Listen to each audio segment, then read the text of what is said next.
성경은 인류 역사상 가장 오래되고 깊이 있는 책 중 하나로 간주되며 단순한 영적 교훈 이상의 것을 담고 있습니다. 그 안에는 수천 년을 거쳐 이어져 온 이야기들이 담겨 있으며 이 이야기들은 여전히 전 세계 사람들의 마음에 울림을 줍니다. 시대를 거쳐 수많은 학자들, 신학자들, 철학자들이 성경의 비밀을 풀려고 했지만 성경은 끊임없이 자신을 드러내며 매번 새로운 해석을 제공합니다. 성경과의 첫 만남은 종종 어린 시절에 이루어집니다. 우리가 아담과 이브, 모세, 예수와 같은 인물들의 이야기를 접할 때 말입니다.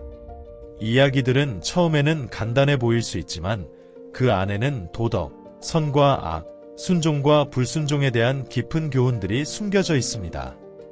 그러나 나이가 들고 삶의 경험을 쌓으면서 성경의 구절은 새로운 의미를 띠게 됩니다. 그 구절들은 단지 과거의 이야기들이 아닌 인간 본성에 대한 성찰로 우리의 실수와 성취, 그리고 궁극적으로 삶의 의미를 찾는 여정으로 변모합니다. 성경은 단순한 신앙의 책이 아닙니다.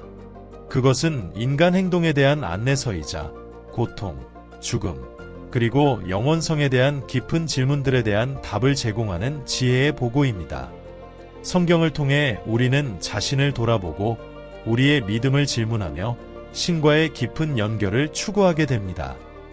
성경은 우리에게 우리가 불완전하더라도 변화와 구속의 가능성이 언제나 우리에게 있음을 가르칩니다. 이 첫 번째 장에서는 성경이 단지 종교적인 책에 그치지 않고 자기 인식의 도구로서 중요한 역할을 한다는 점을 탐구해 보겠습니다.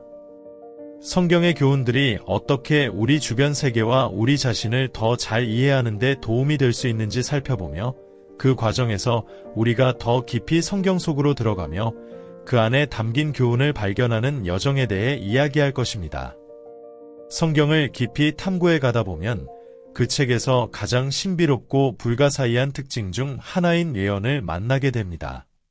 성경에는 미래에 대한 예언이 가득 차 있습니다. 그중 일부는 역사 속에서 실현되었고 다른 일부는 아직도 그 실현을 기다리고 있는 미스터리로 남아 있습니다. 이러한 예언은 단순한 미래 예측이 아니라 인류를 위한 신의 계획에 대한 계시이기도 합니다. 구약 성경에서 이사야, 예레미야, 다니엘과 같은 선지자들은 미래에 대한 비전을 통해 그 시대를 뛰어넘는 메시지를 전달했습니다.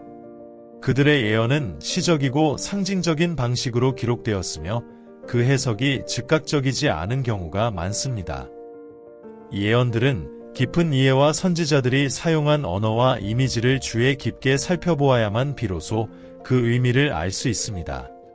이들 중 일부는 파괴와 재난에 대해 말하고 또 다른 일부는 희망과 회복에 대해 이야기하지만 공통점은 모든 예언이 현재를 넘어서는 무엇을 가리키고 있다는 점입니다. 성경 예언의 신비는 그 본질적인 시간이 초월적인 특성에 있습니다. 그 예언들은 다가올 사건들을 예고하면서도 동시에 영원한 진리에 대해서도 말하고 있습니다. 예언들은 우리가 인간 역사 속에서 맡은 역할을 성찰하게 하며 현재 우리가 이해할 수 없는 차원의 어떤 것을 향해 나아가고 있다는 것을 상기시켜줍니다. 성경 예언은 여전히 우리에게 무엇을 가르쳐 줄 수 있을까요? 현재 우리는 예언들이 일부 실현되는 순간에 살고 있는 걸까요? 이런 질문들은 전 세계의 학자들, 신학자들, 신자들 사이에서 여전히 흥미로운 주제로 다뤄지고 있습니다. 이 장에서는 성경에서 가장 주목할 만한 예언들 중 일부를 살펴보고 그것들이 오늘날 우리에게 무엇을 의미하는지에 대해 생각해 보겠습니다. 우리는 이 예언들이 성경의 큰 이야기 속에서 어떤 위치를 차지하는지, 그리고 그것들이 인류의 미래, 신의 본성, 그리고 세상의 끝에 대해 무엇을 말하는지 살펴볼 것입니다. 예언의 신비한 세계로 들어가면서 우리는 성경의 깊이와 힘을 더 잘 이해할 수 있을 것입니다. 성경의 가장 큰 주제 중 하나는 신의 존재와 그가 인간의 삶에 미치는 영향을 탐구하는 것입니다. 인간은 끊임없이 존재의 이유와 목적을 추구하는 존재입니다.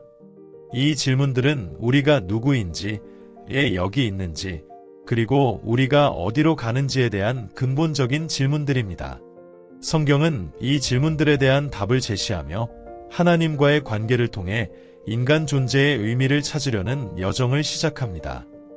신은 성경에서 단순한 존재가 아니라 모든 것의 창조주이자 우주의 법칙을 지배하는 존재로 묘사됩니다.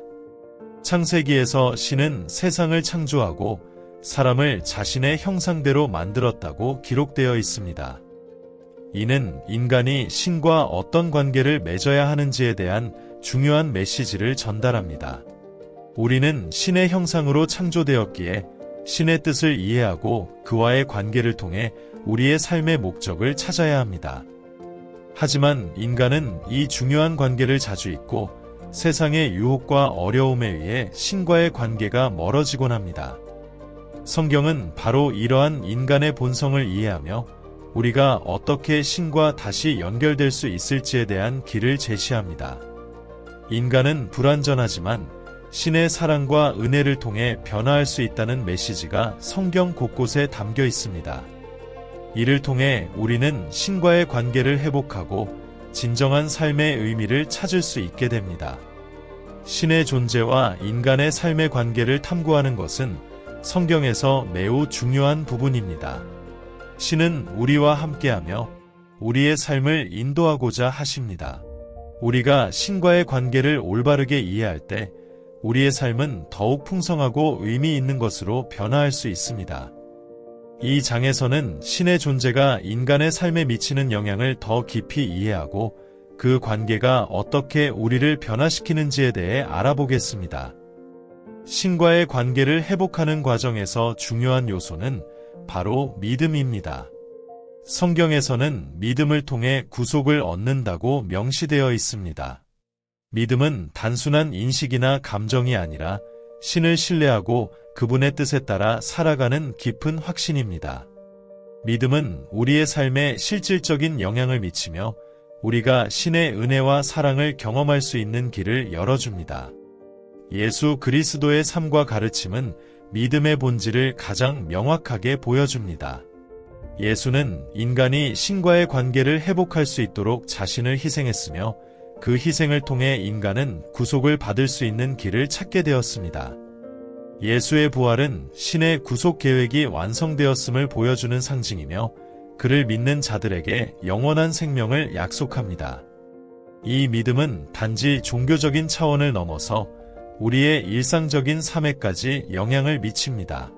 믿음은 우리의 사고방식과 행동을 변화시키며 우리가 신의 뜻을 따라 살도록 인도합니다.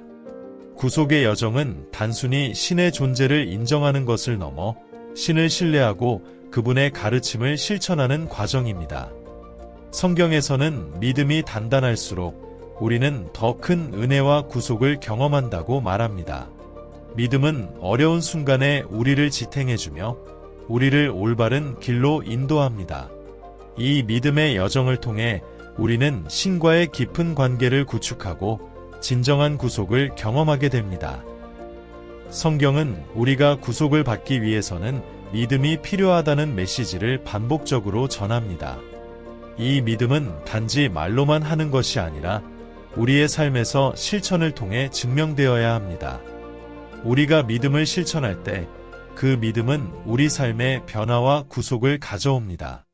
이 장에서는 믿음과 구속의 관계를 깊이 탐구하며 우리가 어떻게 그 믿음을 실천할 수 있는지 그리고 그 믿음이 우리를 어떻게 변화시키는지에 대해 자세히 살펴보겠습니다. 신과의 관계에서 중요한 역할을 하는 또 다른 요소는 기도입니다. 기도는 단순한 말의 나열이 아니라 신과의 깊은 대화이며 우리의 마음을 신에게 열어놓는 행위입니다. 성경은 기도를 통해 신과 소통하고 우리의 간구를 그분께 드릴 것을 권장합니다. 기도는 우리의 믿음을 더욱 깊게 하고 신의 뜻을 이해하는 중요한 도구입니다. 기도는 우리가 겪는 어려움이나 기쁨의 순간을 신에게 전할 수 있는 방법입니다. 기도는 우리가 신의 인도와 도움을 구하는 순간뿐만 아니라 감사와 찬양을 드리는 시간도 포함됩니다. 하나님은 우리의 기도를 들으시고 응답하십니다. 성경은 너희가 구하는 대로 주실 것이라고 약속하셨습니다. 그러나 신의 응답은 우리가 원하는 대로 이루어지지 않을 수도 있으며 신의 뜻에 따라 응답이 다르게 나타날 수 있음을 기억해야 합니다. 이때 중요한 것은 신의 뜻을 따르려는 우리의 의지와 신뢰입니다. 기도는 또한 우리의 내면을 변화시키는 과정입니다. 우리가 기도를 통해 신과 더 가까워질수록 우리의 삶에 대한 인식도 바뀝니다. 신의 뜻에 따라 살아가려는 마음가짐이 생기고 우리는 더 큰 평화와 만족을 느끼게 됩니다. 이 과정에서 신은 우리의 삶을 인도하시며 우리는 그분의 인도를 따르며 살아가는 법을 배웁니다. 기도는 그저 말하는 것이 아니라 우리 삶의 모든 순간에서 신의 인도를 받으려는 열망의 표현입니다. 기도의 힘은 우리가 기도할 때 신의 뜻을 알고 따르려는 우리의 마음가짐에 있습니다. 우리가 기도할 때 신은 우리에게 필요한 것을 주시고 우리가 그분의 뜻을 따를 수 있도록 도와주십니다. 기도를 통해 우리는 신과의 관계를 더욱 깊게 하고 신의 인도를 경험하게 됩니다. 신의 사랑은 성경에서 가장 중요한 주제 중 하나입니다. 하나님은 세상을 사랑하시고 그 사랑을 인간에게 베푸시기 위해 예수 그리스도를 보내셨습니다. 예수의 삶과 희생은 하나님의 사랑이 얼마나 깊고 넓은지를 보여줍니다. 신의 사랑은 조건 없이 주어지며 우리에게 구속을 가져옵니다. 우리는 그 사랑을 통해 구속을 받으며 그 사랑은 우리의 삶을 변화시킵니다. 예수 그리스도의 희생은 신의 구속 계획을 완성하는 중요한 순간이었습니다. 예수는 우리를 대신하여 십자가에서 죽으셨고 그를 믿는 자들에게 영원한 생명을 주셨습니다.